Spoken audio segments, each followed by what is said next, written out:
Good morning, students. Today we are going to start with the next chapter of accountancy, chapter number 9, that is ledger. Students, after completion of today's topic, you will be able to define ledger.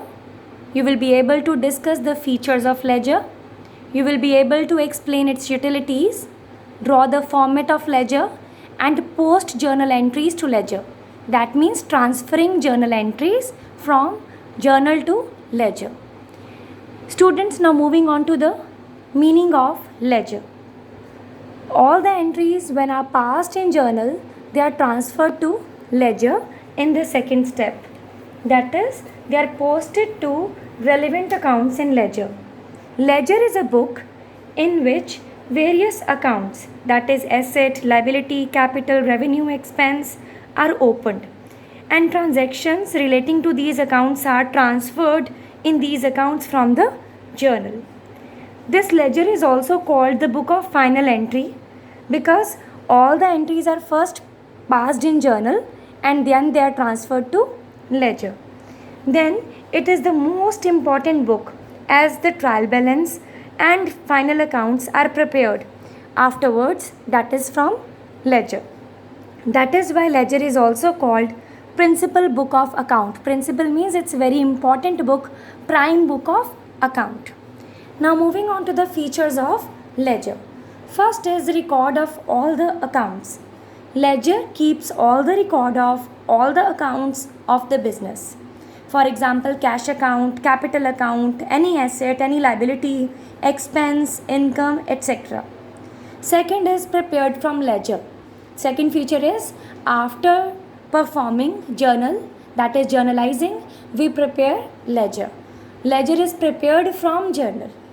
Next is shows current balance in all accounts. That means on any particular day, if we want to check the balance in any of the account, we can do so from preparation of ledger. Next is preparation of trial balance and final accounts. As we all know about accounting cycle, the first step is identifying business transactions. After identifying business transactions, we prepare journal. Then after preparing journal, we perform the function of ledger, that is posting. Then next is preparation of trial balance and final accounts. These can be prepared only when ledger is there. Next is summarizes the effect of transactions. That is, in any business, various transactions take place. Due to those transactions, how these are affecting assets, liabilities, capital, that is whether they are increasing, decreasing, that we all get to know from preparation of accounts in ledger. Now we have utilities or benefits of ledger. Why we prepare ledger? First is information of a particular account.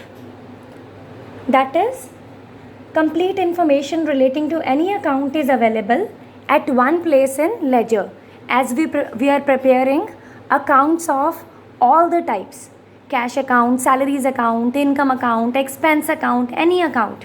If we want to get any kind of information relating to particular account, we can get it from ledger. Next is information of incomes and expenses. In ledger, a separate account is maintained for each income and expense. So the amount of total income expenses can be known from ledger accounts. Next is preparation of trial balance. Ledger helps in preparing trial balance, which ensures that arithmetical accuracy is there. Arithmetical accuracy means both the sides, that is debit and credit, match with each other. That is possible when we are passing both the aspects of journal, we are posting those aspects to ledger. Next is preparation of final accounts, that is trading and profit and loss account and balance sheet, which helps to know the profitability of the business and the financial position of the business respectively. These can be prepared only when we have ledger with us. Now moving on to the next topic, that is format of ledger account. As we all did format of journal in the chapter journal, that is date, particulars, ledger folio, debit rupees, credit rupees. Now similarly we have format for ledger account, which is different from journal. The format is like this. We will write first of all the name of the account, any account which you are preparing. Then all the accounts any account that can be debited or credited depending upon the nature of the transaction. Depending upon the given transaction, an account can be either debited or credited. So every account will be having two sides, one is debit, other one is credit.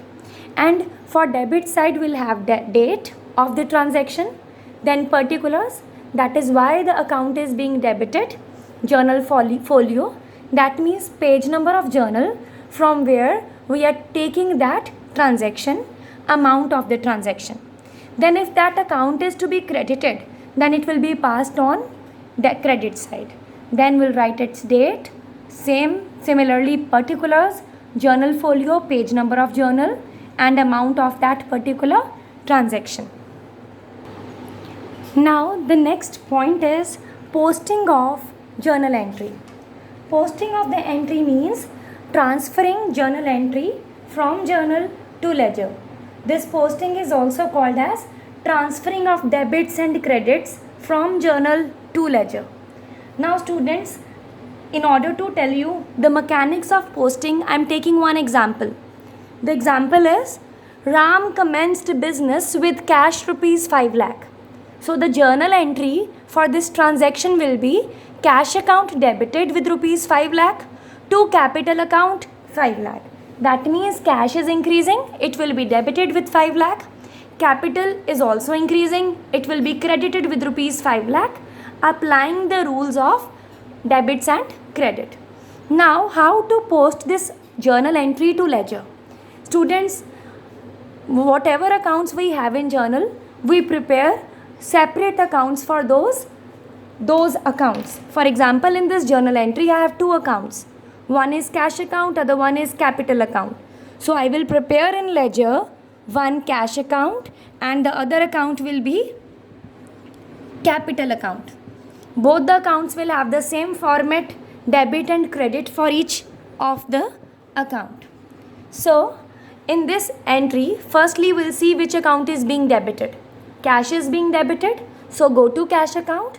It is being debited, so go to its debit side. Opposite is written cash to capital. So on debit side we'll write to capital account.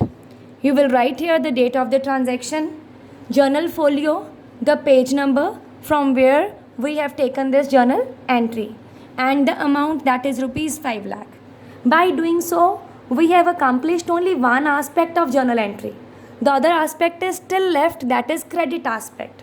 In the transaction, capital is being credited. So go to capital account, go to its credit side.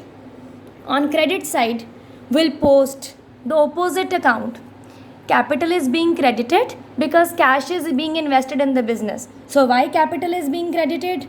The reason is by cash account. So the cash will be rupees 5 lakh.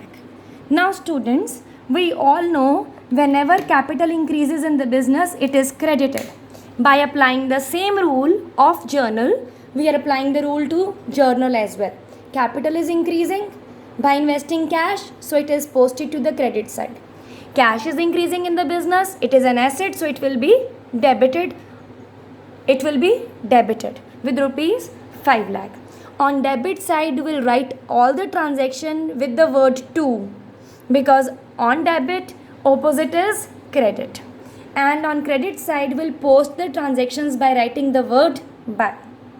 Now students, I'll tell you how to balance an account by taking 3 examples. Firstly, first example is cash invested in business rupees 5 lakh. So the entry will be cash account debited to capital account with rupees 5 lakh.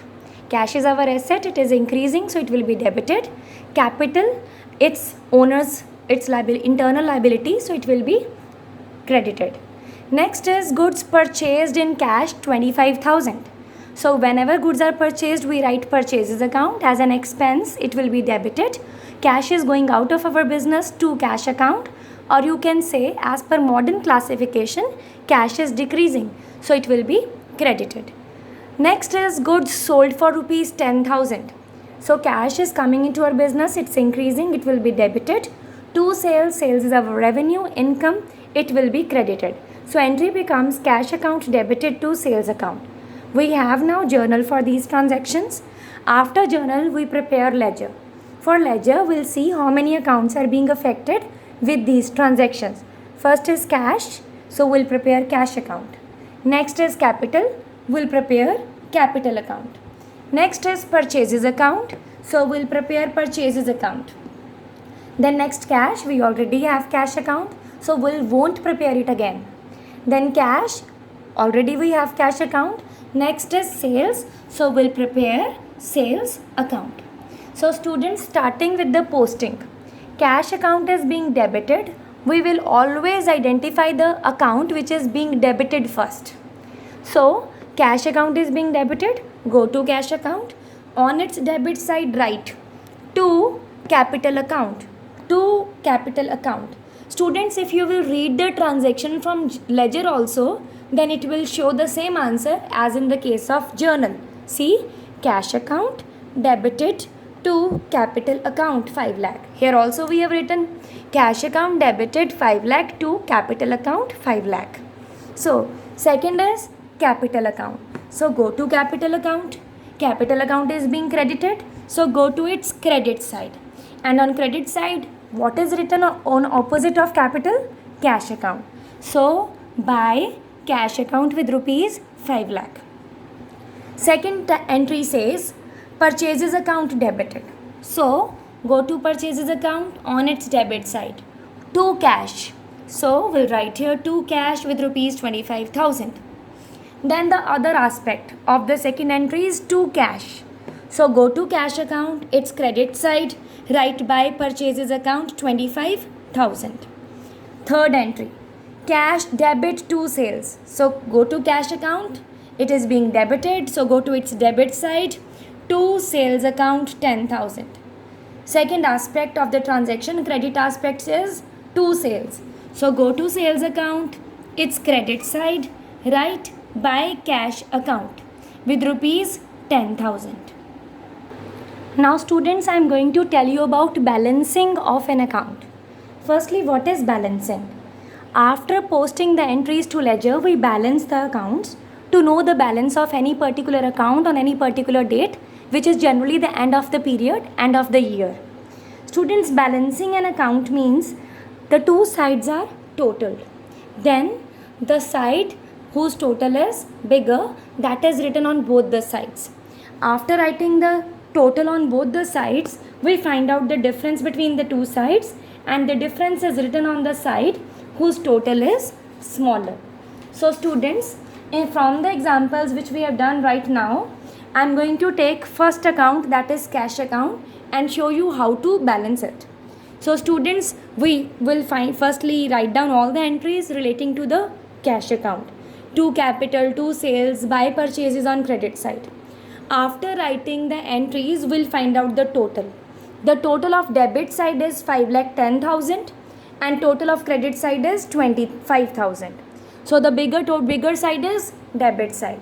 So we'll write the total of bigger side on both the sides. 5,10,000 on each side.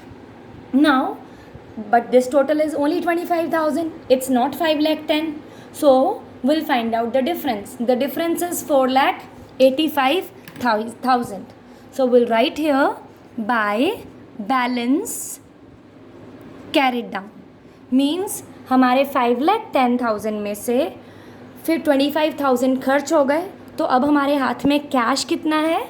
4,85,000. So this balance will carry forward to the next period. So how to carry forward? Carry forward it on the other side. How? We'll write to balance brought down. Carry करा, आगे लेके गए. Brought down, आगे लेकर आए. So the total balance in hand for cash is 4,85,000. Thank you students.